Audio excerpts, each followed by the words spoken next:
நம்ம வாழ்க்கையில் நம்ம செய்கிற எல்லா சமையல்லையும் நாம் என்ன சேர்த்துக்கிறோம்? உப்பை சேர்த்துக்கிறோம். நம்ம சொல்லுறோம் இல்லையா, உப்பு இல்லாத பண்டம் குப்பையில் தான் போட முடியும் அப்படின்னு சொல்லுவாங்க.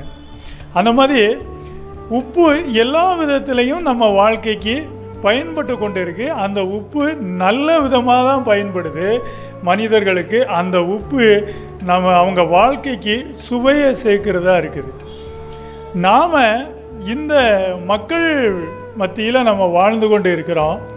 நாம் எப்படிப்பட்டவர்களாக வாழணும் அப்படின்னா, ஒரு நல்ல உப்பாக இருக்கணும். நல்ல உப்பின் தன்மை என்ன அப்படின்னு பார்த்தீங்கன்னா, இந்த உப்பு கிட்டத்தட்ட பல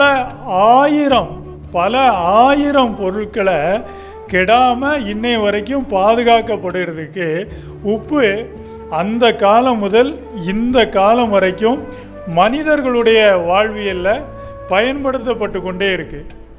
அந்த காலம் முதல் இந்த காலம் வரைக்கும் பல ஆயிரம் பொருட்கள் உப்பால் பதப்படுத்தப்பட்டு உப்பால் அது கெடாமல் பாதுகாக்கப்பட்டு கொண்டே இருந்து வருகிறது. இன்று முதல் இந்த சமுதாயத்தில் நாம் ஒரு நல்ல உப்பாக இருந்து எந்த ஒரு சூழ்நிலையிலையும் இந்த சமுதாயம் சீர்கெடுவதற்கோ இந்த சமுதாய மக்கள் கெட்டு போவதற்கோ நாம் ஒரு காரணமாக இராதபடிக்கு இந்த சமுதாயமும் சமுதாய மக்களுடைய வாழ்க்கையும் அவங்களுடைய மனநிலையும் அவங்களுடைய எண்ணங்களும் எந்த விதத்திலையும் கெட்டு போகாதபடி பாதுகாக்கக்கூடியவர்களாக நாம் இருக்கணுன்றது தான் இயேசு கிறிஸ்துவினுடைய நோக்கம்.